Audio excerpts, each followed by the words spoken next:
And we welcome you into Bricktown Ballpark, downtown Oklahoma City, where we have a very, very, very special guest. This afternoon, Carson Fulmer joins us with the Oklahoma City Dodgers. And Carson, I want to thank you for coming in, first of all. Yeah, no, thanks for having me. This is awesome. You have an awesome story that we're going to wind through as we go through this. We just talked about it a minute ago, so I want to make sure all the Dodgers fans get to hear your story because it is pretty incredible. But you came to the Dodgers through free agency over the last winter, so why did you choose the Dodgers? Let's start right there. Yeah, so I was actually, I was Rule 5 by the Dodgers, minor league Rule 5 from Cincinnati. Came here, known a lot of the personnel that are in this organization. It was very exciting, obviously to be here and have the opportunity to put on a Dodger uniform was something I've always wanted to do. And, things worked out, shot over, came out earlier before everybody showed up to Arizona and got right into it. So it's been a really good year so far. Before we move on, you're a Vandy boy, Vanderbilt, and got to pitch in the College World Series. So talk about all the guys in the program or in the system here with the Dodgers that are from Vanderbilt and how cool that is. Yeah, it's amazing. With Walker Buehler starting off, he's one of my best friends.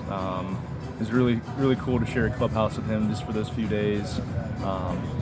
But I've said it before, he's one of my best pitching coaches just because of how much time we spent together. And it's really good to have him in this organization to communicate with. But as a team as a whole, I needed to go to school. I needed to learn, I needed to grow up. And obviously with Tim Corbin being there, it's you can't ask for anything else. I owe him everything to my career, and I never thought I'd be playing this long at this level, sure. But it's definitely a dream come true and something I look forward to every day. We're going to talk about that, playing this long at this level, because it has been a grind for you and you have an amazing story of how you've dealt with adversity. But let's talk about this year and the start that you've gotten off to. An incredible start. This is statistically one of the best years you've had, a 1.8 ERA. The changeup, the curveball, all of that's working really well for you. So talk about the start you've gotten off to. Yeah, I think in the past a lot of my issues have been mechanical issues, or if I've needed to seek a change, it's been all mechanical. That's not necessarily my issue. I move fast, I work efficient, my body works efficient. I just need to be able to command the strike zone a little more. Still a lot to work on. Sure. But I'm throwing 4 really good quality pitches. I'm filling up the strike zone. I'm competing. I think that's my biggest attribute is being able to take the ball and keep our team in the position that they were in before I got the ball. So I think that's really big. But great atmosphere here. The coaching staff's been great. It's just I think the atmosphere talks a lot about how comfortable I am and obviously with my teammates here as well. So I know it's early in the year, but I'm looking forward to the rest of the year. You mentioned not everything being mechanical, and you can just tell the adrenaline that you get pitching in the late innings, especially maybe the 9th inning, whenever you get to throw that last out. You love that adrenaline, don't you? Yeah, I'm competitive. Yeah. I think I'll put my competitiveness, up against anybody, really. I love to win. That's what made me such a good pitcher over time, is not being scared of the moment and being ready for really any situation. But I rely on my competitiveness more than anything.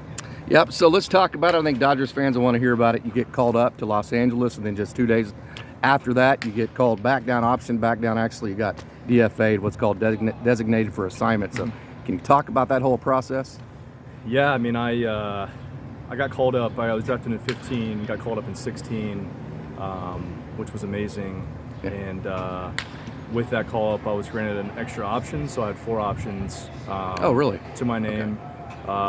With the White Sox, I went through all 4 of those throughout until about 2020, and then hopped around a little bit on the DFA train. Was with a couple of organizations there.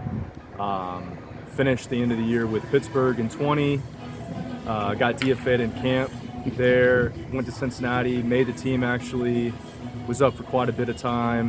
Got DFA'd by them, and cleared waivers. Yeah, so right. Went through the process. No one picked me up, so I got outrighted to AAA Louisville. So I was there for the rest of the year. Went to the offseason with Cincinnati. Got Rule 5 with the Dodgers. So once you get DFA'd and you're out of options and you clear, you get outrighted. So you stay with that team for the rest of the year. And since I was outrighted, I can elect free agency if I was DFA'd and cleared again. Yeah, so that's what happened here. obviously with the organization, my development, how well I've pitched, I wanted to stay here. Elected free agency, signed back, and you know, I've been pitching well enough. Yeah. I think I should get a chance here with No doubt. somebody. If it's not the Dodgers, and I feel like I'm in the best place I have been professionally speaking since I've been drafted. So I'm definitely ready for that next step. So your first DFA, you got to go to the team that they actually outright you to. Then, after a certain amount of time, you get to go to free agency and choose your team. Yes. You chose the Dodgers. Why? You can't beat it. Yeah, right. I think again, I think the personnel inside the organization is the biggest thing for me. With just how many familiar faces that I have here, they're all about winning. Yeah. I've been on a lot of teams that have been in the rebuild process. So, Sure. you know, even though I haven't logged an inning with them in the big leagues, I think that's really going to change the complexion of my career in Sure. terms of the goal focus.